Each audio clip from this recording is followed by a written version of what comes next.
하나님 말씀 다시 보겠습니다. 빌립보서 제1장 12절로부터 26절에 있는 말씀 한 절씩 교독하겠습니다. 형제들아, 내가 당한 일이 도리어 복음 전파의 진전이 된 줄을 너희가 알기를 원하노라.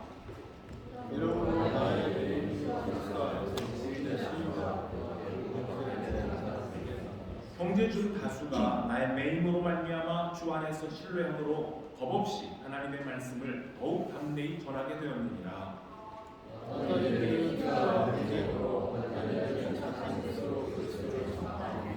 이들은 내가 복음을 변증하기 위하여 세우심을 받은 줄 알고 사랑으로 하나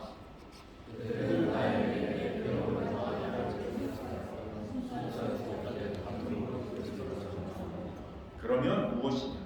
거칠애로 하나 참으로 하나 무슨 방도로 하든지 전파된 것은 그리스도니 이로써 나는 기뻐하고 또한 기뻐하리라.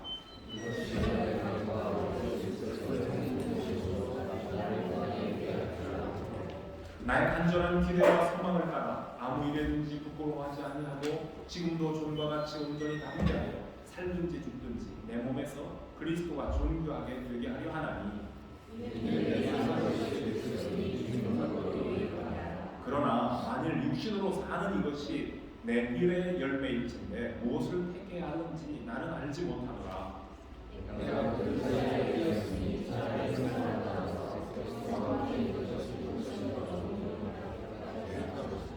내가 육신으로 있는 것이 너희를 위하여 더욱 유익하리라.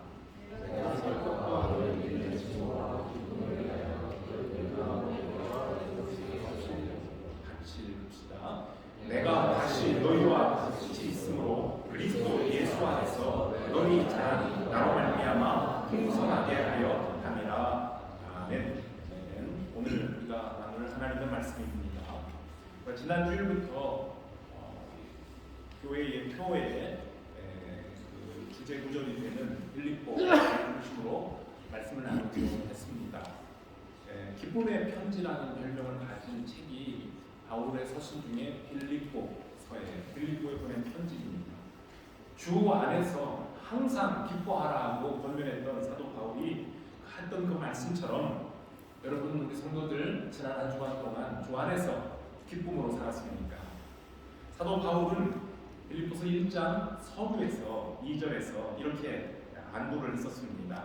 하나님 아버지와 예수 그리스도의 은혜와 평강이 너희에게 있을지어다. 은혜와 평강이 여러분에게 있기를 바랍니다 라고 인사를 했어요.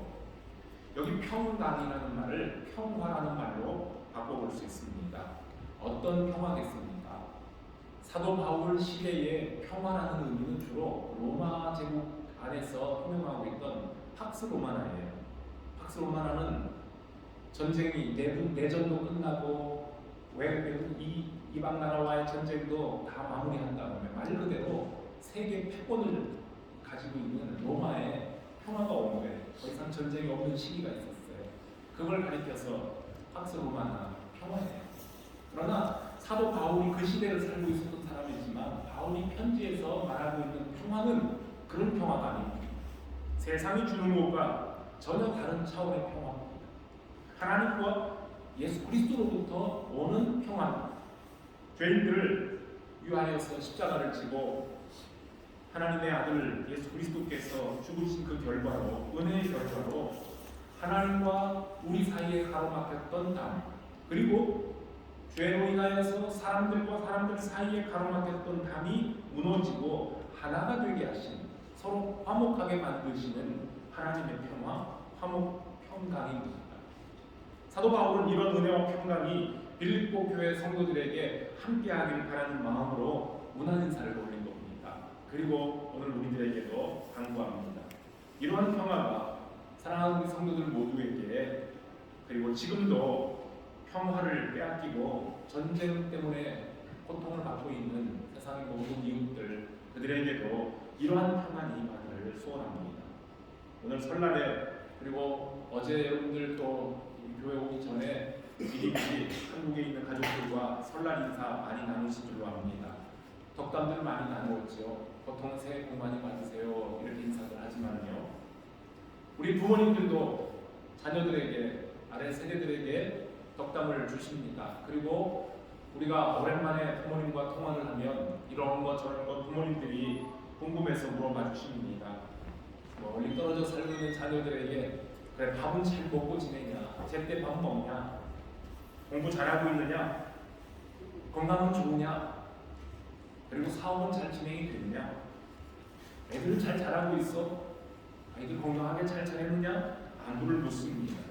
이처럼 멀리 있는 우리의 자녀들이 탈없이 잘 지내는 것, 이것도 일종의 평화, 평안에 평강에 포함됩니다. 하지만 이제 우리들은 어른들 된 여러분들은 여러분의 자녀들이 하나님과의 관계에서 막힌담이 없이 평화를 이루는 그러한 차원에서, 다시 말하면 신앙생활을 잘 감당하고 있는지를 확인하는 차원에서 전화하고 또는 이메일로 통화할 때마다 하나님 은혜 가운데에서 평안하냐, 믿음생활 잘하고 있느냐라고 확인해보는 것이 여러분들의 자녀들의 건강한 신앙을 위해서 부모된 우리들로서 꼭 가져야 될 관심입니다. 마찬가지로 우리의 자녀된 젊은이들 또한 우리 부모 형제들이 주 안에서 진정한 평안을 누릴 수 있도록 서로를 피차 주의 이름으로 평화를 누려볼 수 있는, 안도할 수 있는 여러분들이 되시길 바랍니다. 기초가 흔들리면 건물 전체가 다 흔들립니다. 아무리 고급 값비싼 건축 자재로 건물을 지었다 할지라도 기초가 부실하면 부실공사예요. 주일날 교회 올 때마다 옆에 있는 지금 여기 시외버스 정류장이잖아요. 건물 올라가는 것을 봅니다. 지금 기초 작업을 또 이쪽 마당에 하고 있더라고요. 든든하다고 있는 것 같아요. 영국 사람들은 느려요. 느린데 잘하고 있을 것 같아요. 기초가 부실하면 부실공사예요. 내부 공사를 아무리 안에 멋진 걸로 장식을 하고 고급 가재들을 다 넣어놨다 할지라도 기초가 엉망이면은 거기 무너지고 맙니다. 하나님과의 관계라는 우리의 믿음의 기초가 부실하면 작은 시험이 와도 흔들흔들합니다. 더 큰 시험이 오면 무너지고, 아침 저녁으로 바뀌어버리는 우리의 감정, 우리의 또한 환경에 따라서 우리의 믿음이 오르락 내리락 좌로 우로 막 흔들려요. 기초가 잘못됐어요. 그렇기 때문에 우리 그리스도인들은 마음의 평안까지도 빼앗기고 맙니다. 예수님께서 제자들에게 약속하신 평안은 세상이 주는 것과 같지 않다 하셨어요. 거친 바람이 막도록 닥치면 호수의 표면은 풍랑이 일어나요. 그렇지만 그 더 깊은 물속은 여전히 조용합니다. 답답하고 어려운 일을 만났을 때에 우리는 스스로에게 이렇게 말합니다. 나 이러다 무너지는 거 아니야? 나 이러다 어떻게 되는 거 아니야? 나 이러다 넘어간다 생각하다가도 내 안에 계신 예수 그리스도를 의지하고 평안의 복음을 굳게 붙들면 넘어진 자리에서라도 오뚜기처럼 다시 일어나 평정심을 회복할 수 있게 됩니다. 그러나 평안의 복음, 약속의 말씀보다도 내 눈앞에 힘든 상황만 집중하다 보면 나의 평안은 저 멀리 사라져버리고 모든 것들이 어긋나고 무너집니다. 부모와 자식 관계도 그렇고요, 형제와 이웃과의 관계도 무너집니다. 그러면 기쁨도 사라집니다. 그러므로 지금 내 삶에서 평안이 사라졌다 생각되거든요. 나는 기쁘지 않아, 나는 왜 이렇게 행복하지 않을까? 라고 생각이 된다면 우리 그리스도인들은 그 원인을 다른 곳에서 찾는 것이 아니라 우선은 하나님과 나의 관계가 바르게 되었는지를 체크해 봅니다. 내가 평안하지 못한 것은 부모를 잘못 만난 탓이 절대 아니에요. 내 자식 탓도 아니에요. 나의 형제 탓도 아니고 내 곁에 있는 이웃이나 동료들 때문에 내가 불행한 게 아닙니다. 그 책임을 이웃에게 떠넘기기 전에 먼저 나와 하나님과의 관계를 회복해야 됩니다. 빌립보서에서 소개된 기쁨이라는 것은 이렇게 좋은 관계로부터 흘러나오는 평안이고 기쁨입니다. 세상이 줄 수도 없고 세상이 빼앗아갈 수도 없는 이런 평안을 어떻게 누릴 수 있는지 오늘 이 말씀 속에서도 또 찾아보게 됩니다. 복음 전도자 바울은 지금 옥중에서 이 편지를 쓰고 있는 중입니다. 지난주에도 말씀드렸지만 감옥에 갇혀서 부자유스럽고 건강도 변변치 못한 사람이 자기를 위문하러 저 먼 곳 빌립보에서부터 왔던 에바브로디도가 병들어 죽게 되었을 때에 빌립보 성도들이 걱정 염려하는 것을 알고 이들을 위하여서 에바브로디도가 완쾌됐습니다. 하나님의 은혜로 회복되었고 나에게도 평안을 주셨습니다. 여러분들도 같이 기뻐합시다 라는 격려의 편지를 썼다고 했습니다. 그러면서 오늘 우리가 읽은 말씀이에요. 뭐라고 했죠? 서두에 나왔던 내용이죠. 내가 지금 당하고 있는 일, 즉 옥에 갇혀 있는 일이에요. 부자연스럽게 있는 이 일입니다. 몸도 병들어 있습니다. 그러나 여러분들, 내가 당하고 있는 일, 즉 나의 매인 것 때문에 염려하지 마십시오. 내가 매여 있는 이것이 도리어 복음의 진전을 가져오고 있다는 사실을 여러분들이 알아두었으면 좋겠습니다. 바울이 여기서 사용한 진전이라는 단어는 적군들이 앞을 가로막고 있거나 어려운 문제와 환란이 있음에도 불구하고 그에 굴복하지 않고 계속 앞으로 진격한다는 군사적인 용어입니다. 진전 말입니다. 시위대 감옥에 갇힌 바울은 건강도 부실해졌고 예전처럼 자유롭게 다니고 전도도 할 수 없습니다. 그래서 이제 바울의 사역이나 바울의 전성기는 자, 이쯤에서 끝났다라고 생각하는 사람들이 있었습니다. 여기 하나님이 하시는 일은 언제나 사람들의 생각을 뛰어넘습니다. 감옥에 갇혔으니 끝이 난 것이 아니라 감옥에 있으면서 같이 감옥에 갇힌 죄수들에게, 그리고 그 죄수들을 감시하고 있는 시위대 사람들에게 예수 그리스도를 소개할 기회가 또 생겼습니다. 그뿐만 아니라 법정에 서서 자신을 변호하고 자신을 죄목을 진술하는 자리에서 로마의 재판관을 비롯한 그곳에 있는 고위 관리들 그리고 시민들에게 예수 그리스도의 십자가의 복음을 자연스럽게 소개할 기회까지도 얻었습니다. 이렇게 해서 복음은 사도 바울의 입을 통해서 로마 사람들에게 계속 퍼져나가고 있는 겁니다. 이것이 사도 바울이 오늘 본문에서 말하고 있는 복음의 진전입니다. 그리스도의 복음은 복음 자체가 생명력이 있기 때문에 점점 자라가고 확장이 되는 겁니다. 편안한 환경에서만 전파되는 것이 아니라 사방이 가로막힌 듯한 고난의 환경에서도 복음은 계속 전파됩니다. 비록 매임을 당했지만 이런 상황에서도 나를 통해 주님의 복음이 전파되고 있다는 것을 알고 있는 바울은 옥살이가 불편하다고 호소하거나 자신의 처지가 부끄럽다고 하지 않고 도리어 주를 위해 고난당하는 것을 기뻐할 수 있었습니다. 그리고는 지금 나를 위해서 기도하고 있는 빌립보의 성도들에게 나는 옥중에서도 이렇게 복음을 나누고 있습니다 라는 승전도를 전함으로 그들의 마음을 덜어주고 마음의 짐을 덜어주고 또 함께 기쁨을 나누고 싶어서 이 편지를 보냅니다. 바로 이것이 빌립보서에서 사도 바울이 계속 강조하고 있는 기쁨입니다. 평안입니다. 바울에 매여 있는 것이 퇴보가 아니라 도리어 복음 전파의 진보를 가져왔던 또 하나의 이유를 본문에서 얘기합니다. 바울이 감옥에 갇혔다라는 소식이 전해지자 지금 로마에 있는 성도들이 전보다도 더 자극을 받아서 더 열심을 내서 복음을 전하는 일에 동참합니다.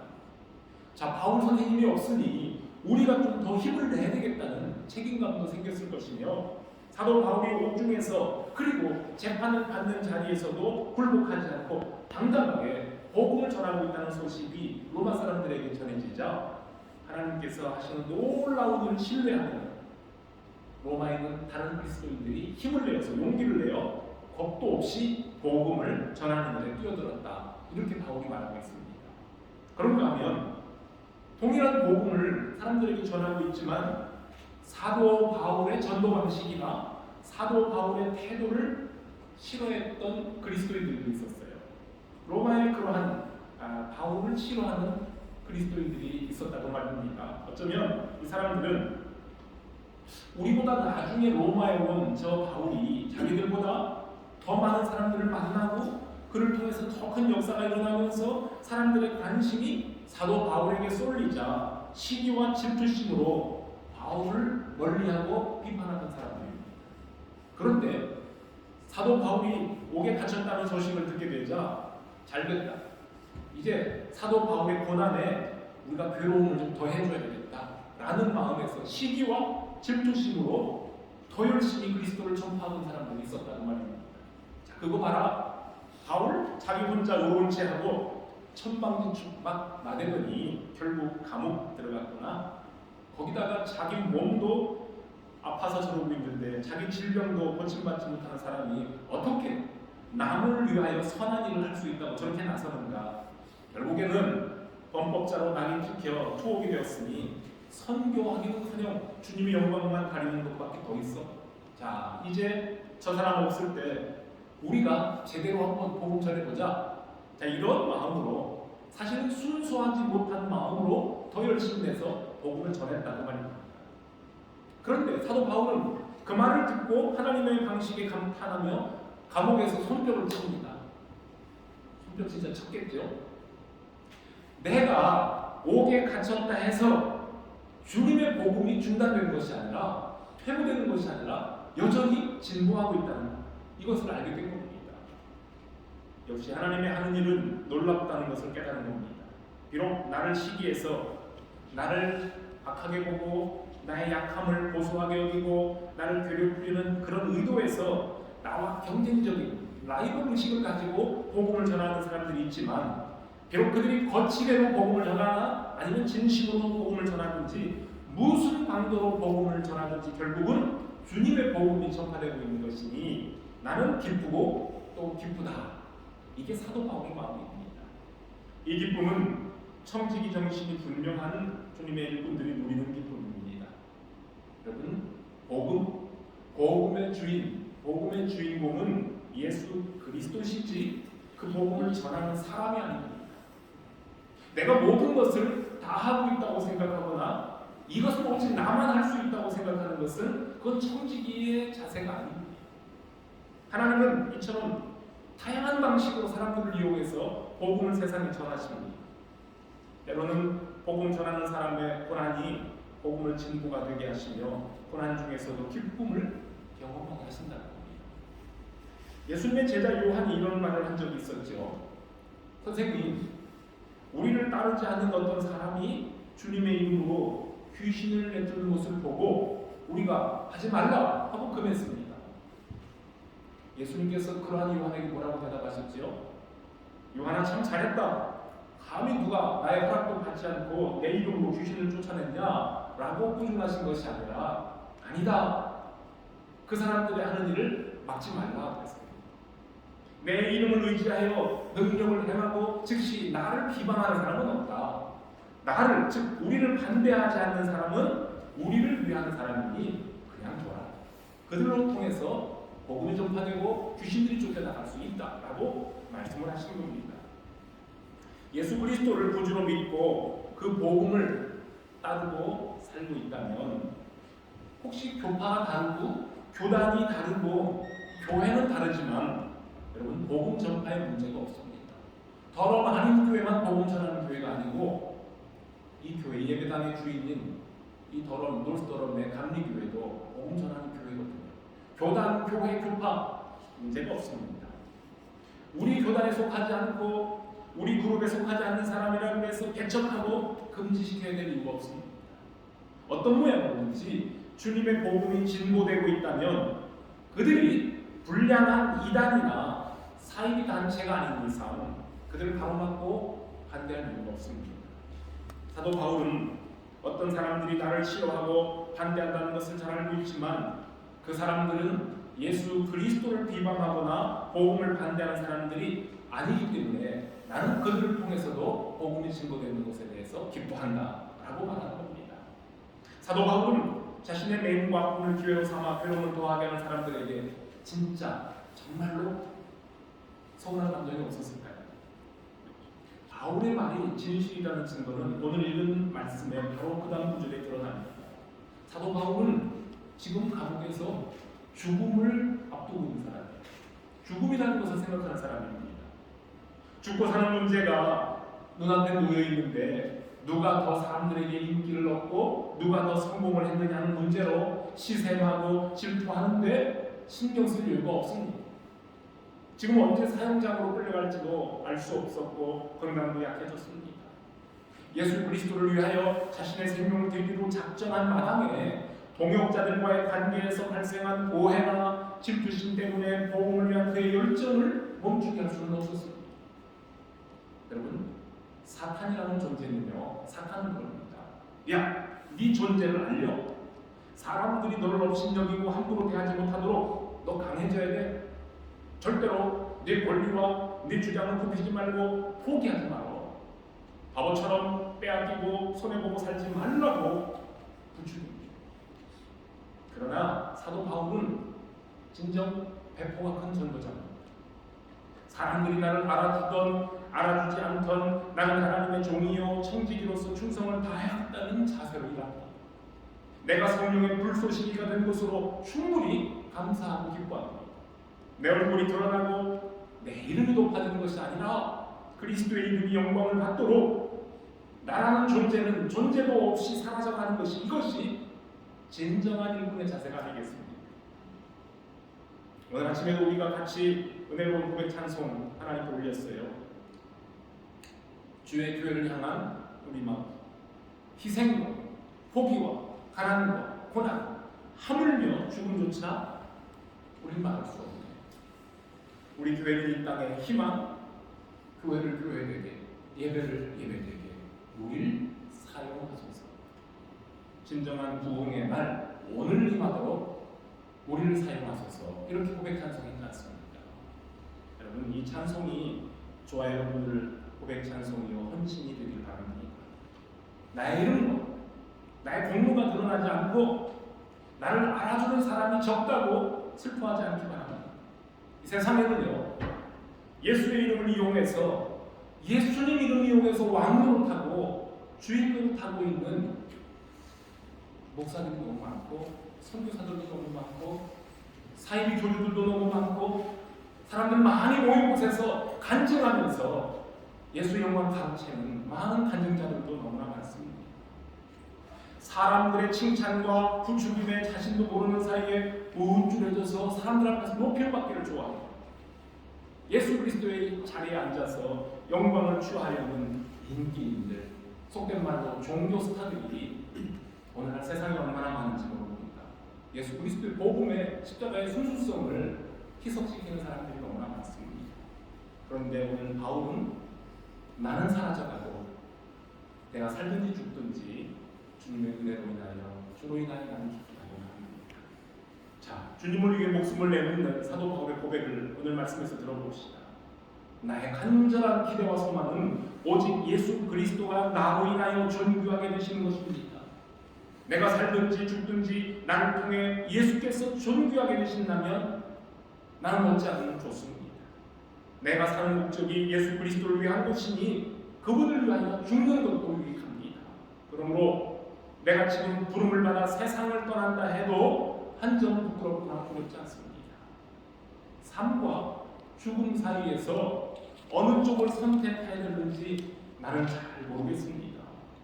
나의 솔직한 소망은 이 힘든 세상 일을 마치고 지금이라도 하나님이 주시는 상급을 받으러 주님께 가는 겁니다. 내가 죽어 이 땅을 떠나 주님과 함께 영원히 살 것을 생각하면 오늘이라도 주님께서 나를 불러가시는 것이 나에게는 훨씬 좋습니다. 그러나 내가 살아서 여러분과 함께 있는 것이 여러분들에게 더 유익하다는 것을 알고 있기 때문에 나는 여러분들의 믿음의 성장과 기쁨을 위하여 아직은 여러분과 함께 지내게 될 것을 확신하며 기도합니다. 언젠가는 내가 이 감옥으로부터 석방될 것을 믿습니다. 여러분들이 나를 위하여 기도하고 있으니 그 기도의 결과 석방이라는 희소식이 전해지면 여러분들의 기쁨도 더해질 것이고 여러분들의 기도가 응답된 것이니 여러분들의 자랑거리가 더 풍성하게 될 것 아니겠습니까? 이런 말을 하는 거예요. 주께로부터 받은 복음 전하는 사명을 충실하게 완수하고 주님 앞에 서는 순간을 기대하고 있는 전도자로서의 솔직한 고백입니다. 내가 살든지 죽든지 내 몸에서 그리스도가 존귀하게 만드신다면 나는 그것으로 족합니다. 바울은 사랑하는 빌립보 교우들의 신앙 성장을 위한 일이라면 자기 자신을 관제로 드린다 해도 기쁘다. 앞으로 보게 될 2장 17절에 그런 말씀을 했어요. 구약의 제사의식에서 모든 제물을 다 드린 다음에 다 태운 다음에 그 제물 위에 포도주를 붓는 의식이 관제라고 했습니다. 이 관제 맨 마지막의 의식이에요. 사도 바울은 이제 자기 피가 흘려지면 자기가 순교하면 그것으로 자기 모든 사명을 맞추고 하나님께 간다, 그런 고백이었습니다. 2장을 말씀 나눌 때 한번 자세하게 설명하도록 하겠습니다. 성도 여러분, 우리 믿음의 가족들, 성도들의 진정한 기쁨은 예수 그리스도를 위해 나를 온전히 불태우면서 얻어지는 겁니다. 진정한 제물 되기를 원하십니다. 나의 존재는 흔적도 없이 하나님께 드려지는 겁니다. 하나님이 영광 받으시고 나는 사라지는 겁니다. 나를 드러내고 싶고 내 이름을 나타내고 싶고 내 공적 자랑하고 싶은데 사람들이 나를 알아주지 않으면 섭섭하고 기쁨이 사라집니다. 왜냐하면 내가 주 앞에 산제물로 드려지는 것이 아니라 나의 자아와 나의 교만한 마음이 팔팔하게 살아있기 때문에 그렇습니다. 우리가 믿음 생활하고 봉사 생활하다가 어떤 때는 기쁜데 어떤 때는 그 기쁨이 싹 사라져버리고 오락가락하는 이유는 바로 여기에 있습니다. 주님이 감추어지고 내가 살아있으면 그 기쁨까지도 사라집니다. 내가 죽고 예수님께서 내 안에 살아계시면 그 기쁨이 살아오는 책입니다. 예수 그리스도께서 내 안에 계시고 우리 주님께서 나와 함께 기뻐하시기 때문입니다.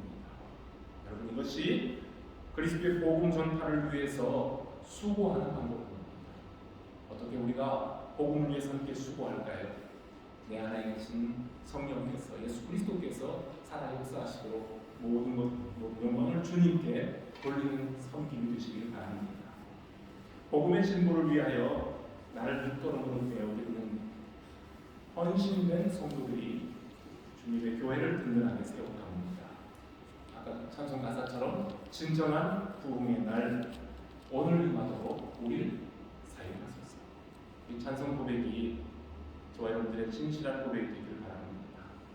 주님의 복음이 전파되는 일이라면, 복음이 전파되는 그 일이라면 나의 낮아짐과 내가 매이는 것과 나의 불편한 것, 심지어 나의 죽음도 게을리지 않는다는 헌신의 고백으로 우리 주님의 복음이 힘차게 진보되고 그로 인해서 나를 통해 구원받는 영혼이 나 날마다 더해가는 이런 기쁨과 그로 인한 평화를 풍성하게 누리는 그런 하나님의 식구들, 또 금년 1년 한 해가 되기를 주님의 이름으로 축복합니다. 함께 기도하겠습니다. 아버지 하나님, 감사합니다. 사도 바울을 불러 주의 복음을 증거케 하셨던 우리 하나님, 교회의 주인 되시는 우리 주님께서 이 시대에 우리들을 불러 세상의 주의 복음을 나누도록 하십니다. 사도 바울이 메인 상태요, 병든 상태임에도 불구하고 부끄러워하지 아니하고 두려워하지 아니하고 오히려 그것이 복음의 진보가 되었던 것을 깨달으며 빌립보 성도들과 함께 기뻐했던 것처럼 자신을 반대하는 사람들이 있지만 그 반대자들이 오히려 더 열심히 복음 증거한다는 소식을 들을 때에 그것을 인하여 나는 기쁘다고 했던 것처럼 하나님, 저희들이 복음에 합당한 삶, 복음을 위하여 함께 수고하는 삶을 살 때에 어떠하든지 나로 인하여 내 안에 계신 예수 그리스도께서 기뻐하시고 복음이 나누어진다면 주님, 나는 그것으로 감사하고 족합니다. 이렇게 주님 앞에 온전한 헌신자로 사는 저희를 되게 해주시기를 바랍니다. 이제 또 한 주간 세상에 나가 살면서 어떠한 방식으로든 저희들이 주 이름으로 살 때에 하나님, 저희들을 통해 주님의 나라가 확장되며 주의 복음이 선포되는 귀한 역사가 나타나게 하여 주시옵소서. 감사를 드리며 예수 그리스도의 이름으로 기도합니다.